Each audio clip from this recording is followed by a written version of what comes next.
Hello दोस्तों, जय हिंद।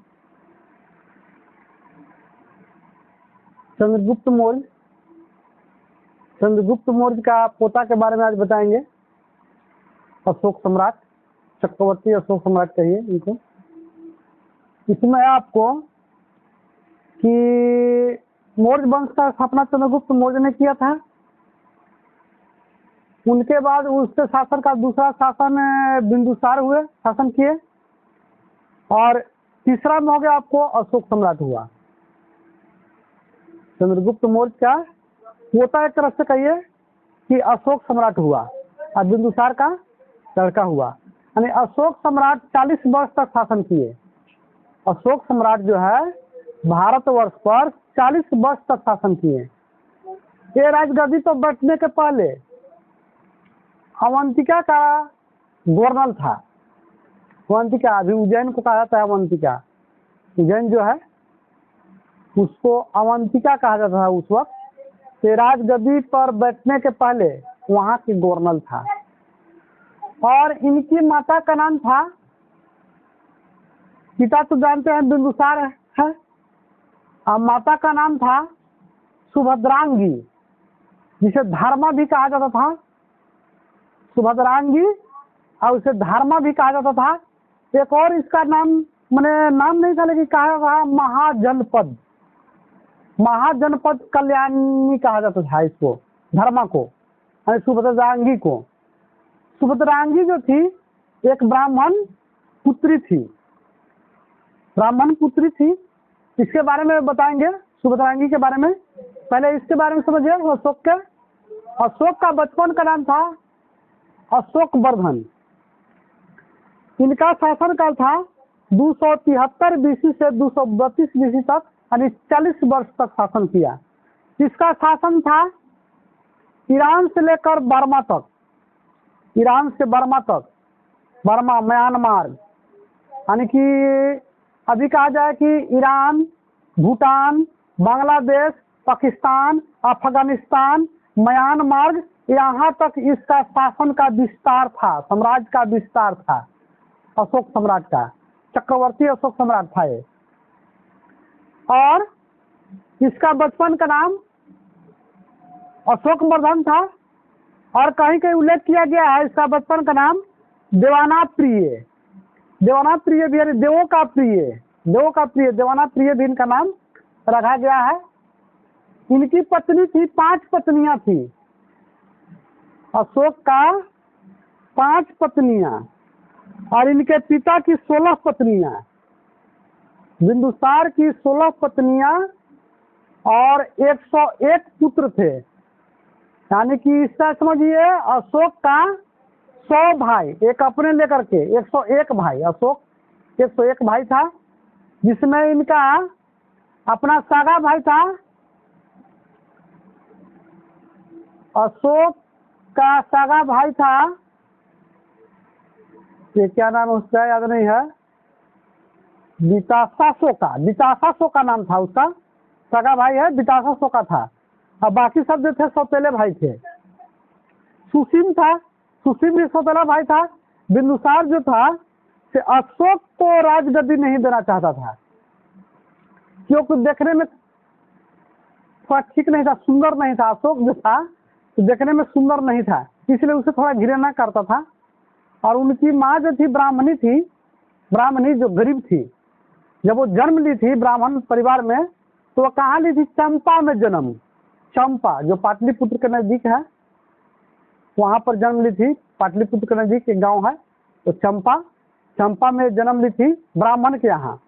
तो उसके पिताजी जो दिखाए थे ज्योतिष दिखाए थे, ज्योतिष शास्त्री से, तो बताया था कि ये जो लड़की जो है से महारानी बनेगी और इसका जो लड़का जन्म लेगा वो चक्रवर्ती राजा बनेगा। इस तरह से तो ये ज्योतिष का लोग जो पहले जो था से बात मानता था। तो इसलिए कहा कि जब वो बड़ी हुई ना, तो उसके पिता जो थे सुभद्रांगी के, जो ब्राह्मण जाति के थे, वो सुभद्रांगी को लेकर पाटलिपुत्र आए थे और बिंदुसार से शादी करने के लिए बोले। चाणक्य जो थे इनको रखवा दिए, उसमें शादी तो नहीं हुआ लेकिन रखवा दिए उनके दरबार में। उनके दरबार में जो 15 रानियां थी बिंदुसार के, तो इसके सुंदरता से देख करके क्या करती थी, घृणा करती थी। सुंदरता से देख करके घृणा करती थी, और उसका ऐसा काम दे दिया था उस सब कि उसे देख करके कोई भी घृणा करे। तो क्या नाई का काम दिया था, नाई का सुभद्रांगी को काम दे दिया गया था नाई का। तो क्या करती, बाल बनाती थी, दाढ़ी बनाती थी, और बिंदुसार जो था उसका भी दाढ़ी और बाल वह यही बनाती थी। एक बार का हुआ, बिंदुसार उसे प्रसन्न होकर के दाढ़ी और बाल बनाई, इतना अच्छे से बनाई कि उसे प्रसन्न होकर करके उससे प्रसन्न हो गया। और प्रसन्न हो गया तो कहे ना कि हम आपसे क्या करते हैं, विवाह करना चाहते हैं। तो कहा कि वो विवाह करने से इनकार कर दिया, क्योंकि वो ब्राह्मण नीच जाति के थी। तो वो बोली कि हम नीच जाति के नहीं हैं, हम ब्राह्मण हैं। तो इससे जाकर फिर उसका शादी हुआ, और शादी होने के फलस्वरूप 2 लड़के जन्म हुए, एक वितासा शोका और एक अशोक, 2। अब इसमें देखिए, ये हम बताएं आपको कि इसका अशोक का जो पत्नी थी, 5 पत्नियां थी। अशोक की 5 पत्नियां थी। पिता जान गए, अशोक का पिता बिंदुसार, और माँ हो गई सुभद्रांगी, जिसे धर्मा भी कहा जाता है या जनपद कल्याणी भी कहा जाता है। जनपद कल्याणी, धर्मा और सुभद्रांगी एक औरत का नाम है। महारानी थी बिंदुसार की, 16वीं महारानी थी। किस तरह से हुआ, पत्नी इसका हुआ अशोक का करुबाकी, एक का नाम था देवी, करुबाकी देवी नहीं, करुबाकी, एक अलग से हुआ देवी। तो असंधमित्रा, तिससे रक्षित, और एक था पदावती, यानी 5 पत्नियां और 4 पुत्र। 4 पुत्र हो गया, कुणाल हो गया, महेंद्र हो गया, जयलोक हो गया और तीवर हो गया। तो 3 पुत्र जो था इनका, जयलोक, महेंद्र और कुणाल, इसका वर्णन साहित्य में दिया गया है। 3 पुत्र का, इसका कुणाल का, महेंद्र का और जयलोक का, ये तीनों का वर्णन जो है साहित्य में दिया गया है। लेकिन तीवर जो एक पुत्र है, इसका वर्णन साहित्य में नहीं है। इसका वर्णन है रानी लेख में। मैंने कि ये जो था ना, अशोक सम्राट जो था, जहां जहां अपना साम्राज्य का विस्तार किया, वहां स्तंभ अपना बनवाया, अभिलेख बनवाया, शिलालेख, पत्थरों पर नाम लिखवा करके, जो उसका लिखना था कि कैसे क्या है, वो लिखवा करके वहां रखता था। उसमें क्या किया कि ये जो जब मुस्लिम शासक लोग हुए, वो सब क्या किया कि 100 हजारों इसका स्तंभ को तोड़वा दिया, अशोक के स्तंभ को तोड़वा दिया मुस्लिम शासक लोग। तो इसमें आपको जो रानी लेख जो है, तो रानी लेख में वर्णन मिलता है कि तीवर जो था वो अशोक का पुत्र था। इसमें क्या हुआ कि राज्याभिषेक इसका हुआ था, अशोक का 269 बीसी में हुआ था। राज्याभिषेक 269 बीसी में हुआ था। और इसे देखिए, अभिषेक ये जो है इसका चंड शोक भी अशोक कहा जाता है, चंड अशोक भी कहा जाता था। जैसे हम बताए अशोक वर्धन, क्या देवप्रिय बताए, देवाना प्रिय बताए। अशोक का बचपन का नाम था अशोक वर्धन, कुछ लोग देवाना प्रिय भी कहते हैं। लेकिन इसमें क्या हुआ कि चंडाशोक भी कहा जाता है। चंड बने क्रूर था, अत्याचार करने वाला, दमन करने वाला, ये नाम हुआ था इसका। तो इसमें देखिए अशोक जो था, अशोक का राज्याभिषेक हुआ था 269 बीसी पूर्व हुआ था। इसमें हुआ आपका कि इसके पिता जो थे जैन धर्म के अनुयायी थे, ये भी जैन धर्म का ही अनुयायी था। अशोक सम्राट जो था तो जैन धर्म का ही अनुयायी था नहीं, और हिंदू थे, ये लोग हिंदू जाति से आते थे, लेकिन जैन धर्म का अनुयायी था। लेकिन इसमें क्या हुआ कि जब कलिंग में युद्ध हुआ, कलिंग उड़ीसा में है, वहाँ युद्ध हुआ अपना राज्य का विस्तार के करता था।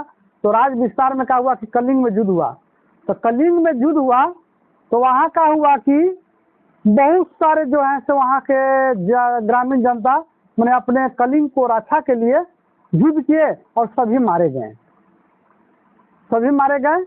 और वहाँ पर इतना खून बह रक्तपात हुआ कि उसे देख करके अशोक सम्राट ने युद्ध करना छोड़ दिया, युद्ध से त्याग ले लिया और त्याग करके अब बौद्ध धर्म अपना लिया। पहले जैन धर्म था, इसका पिता जैन धर्म था, लेकिन ये बौद्ध धर्म अपना लिए। किस युद्ध में? कलिंग युद्ध के बाद। कलिंग युद्ध के बाद क्या किया, ये बौद्ध धर्म अपना लिया। क्यों? रक्तपात देख करके। रक्तपात यानी इतना खून वहां बहा था, मैंने एक भी उस गांव का आदमी नहीं बचा था। जब गांव में गया ना तो वहां कोई है ही नहीं था, सभी मारे गए थे। तो इससे हुआ कि हम जब सभी मारे गए तो हम शासन किस पर करेंगे? जब कोई गांव में है ही नहीं तो शासन किस पर करेंगे? इसलिए क्या किया, वो युद्ध त्याग दिया। इससे पूछा है कि अशोक सम्राट ने युद्ध कब त्याग दिया था? तो 261 बीसी में। 261 बीसी में क्या किया था? युद्ध त्याग दिया था। क्यों त्यागा था? अधिक रक्तपात को देखकर। किसमें? कलिंग युद्ध में। कलिंग युद्ध को देख करके, ये अधिक रक्तपात को देख करके क्या किया था, युद्ध को त्याग दिया था और बौद्ध धर्म को अपना लिया था। अशोक सम्राट ने कलिंग युद्ध को देख करके, कलिंग युद्ध के बाद बौद्ध धर्म अपना लिया। यानी कलिंग युद्ध को युद्ध छोड़ त्याग दिया और लोगों को मिलजुल कर रहने के लिए बोला। और जितने उसके राज थे सभी में क्या किया, वो सबसे मैंने शांति बनाए रखने के लिए कहा, मैंने साथ युद्ध न करें, इस तरह से मैंने किया। और उसके पुत्र जो था महेंद्र, महेंद्र को क्या किया, श्रीलंका भेजा। संघमित्रा थी, पुत्री थी, उसको भी श्रीलंका, चीन, अन्य देशों में बौद्ध धर्म के प्रचार के लिए भेजा। और बौद्ध धर्म को प्रचार के लिए भेजा। बौद्ध धर्म प्रचार भी हुआ क्योंकि वह राजा का पुत्र था। महेंद्र जो था राजा का पुत्र था और राजा का पुत्र को जान करके लोग बौद्ध धर्म अपनाए ना। तो इस तरह से अन्य देशों में बौद्ध धर्म का प्रचार भारत से हुआ है। और राजा अशोक ने करवाया था। चक्रवर्ती राजा था ये, चक्रवर्ती राजा। तो मैंने समझिए कि इतना ही इसको लोग मानते थे कि चक्रवर्ती राजा इनको लोग कहने लगे।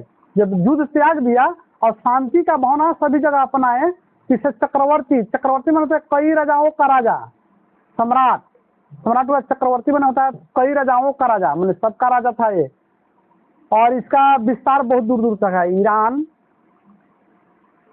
म्यांमार यानी बर्मा, और हो गया आपको बांग्लादेश, भूटान, पाकिस्तान, अफगानिस्तान, ये सब में भारत का ही शासन था।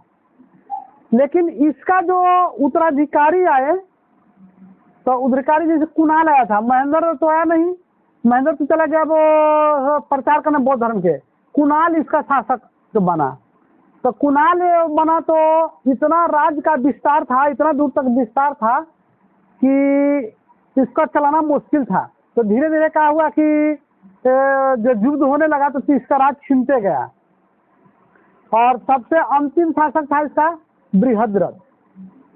सबसे अंतिम शासक बृहद्रथ था, जो उसका सेनापति, जब बृहद्रथ का सेनापति था, एक बार कहा बृहद्रथ को कि सेना को आयना करने के लिए, देखने के लिए कि किस तरह से हमारा सेना है, उसका ताकत क्या है सेना को, तो देखने गया।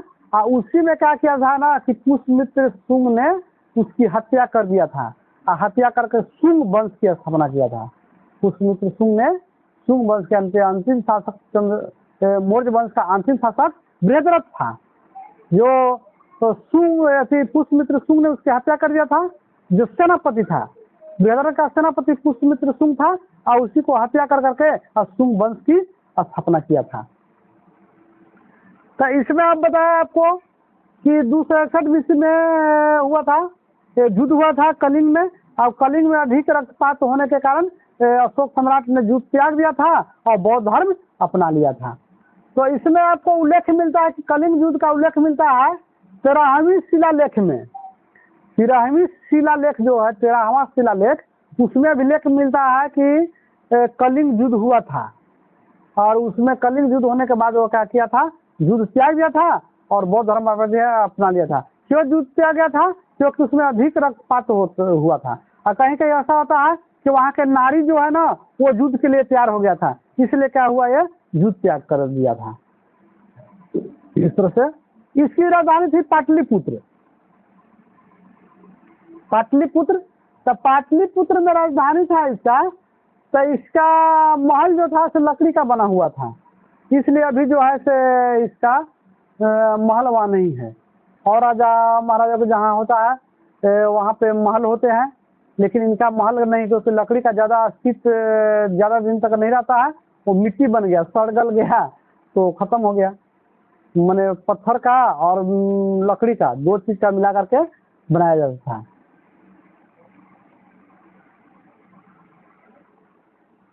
ये है आपका, तो इसका अभी पटना में जो है, पटना में कुम्हरारा गांव है, वहाँ पे इनका था महल था। ये आ गया आपका, इतना से ज़्यादा आपका नहीं पूछेगा, एक बार फिर बता दे रहे हैं। अशोक साम्राज्य 273 बीसी से 232 बीसी तक शासन किया, यानी 40 वर्षों तक शासन किया। और इसका पिता का नाम बिंदुसार था और माता का नाम सुभद्रांगी था। इससे धर्मा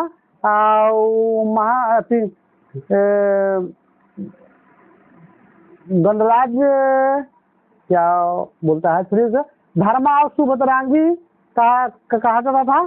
और सुभद्रांगी जो थी ब्राह्मण पुत्री थी, ब्राह्मण की पुत्री थी। ये चंपा में जन्म ली थी, जो पाटलिपुत्र के नजदीक है उसमें चंपा में जन्म ली थी। महेंद्र का 5 पत्नियां थी, करुबाकी देवी और संघमित्रा पदावती और शिष्य रक्षित। पुत्र था कुणाल, महेंद्र, जलोक और तीवर। तो 3 पुत्र का जो वर्णन होता है, कुणाल, महेंद्र, जलोक को तीनों का साहित्य में वर्णन है, और तीवर का वर्णन है रानी लेख में। रानी लेख जो है उसमें वर्णन है। राज्याभिषेक 269 बीसी में हुआ था। तो राज्याभिषेक होने के पहले अवंतिका का गवर्नर था, यानी उज्जैन का गवर्नर था। अवंतिका अभी उज्जैन को कहा जाता है, यानी पहले वो अवंतिका था, अभी उज्जैन उसको कहा जाता है। इनका नाम बता दिए कि वास्तविक नाम अशोक वर्धन था, लेकिन इसको चंड अशोक भी कहा था। चंड अशोक मैंने क्रूर और दमनकारी, लेकिन बाद में क्या आते हैं, शांति प्रिय हो गया था। अशोक जो था शांति प्रिय हो गया था। इसका राज्य का विस्तार था ईरान से लेकर बर्मा तक, अफगानिस्तान, बांग्लादेश, भूटान, यहाँ तक इसका राज्य का विस्तार था। और जहाँ जहाँ अपना राज्य का विस्तार किया वहाँ पर क्या हुआ, स्तंभ बनवाए। और इसका स्तंभ जो है मुस्लिम शासक लोग क्या कर दिया, तोड़ दिया। इस तरह से है। और इसका अंतिम शासक बना कौन, बृहद्रथ बना, जिसे पुष्यमित्र शुंग उसका सेनापति था। और पुष्यमित्र शुंग ने उसके हत्या कर करके शुंग वंश की स्थापना किया। आज इतना ही, फिर अगली बार बताएंगे।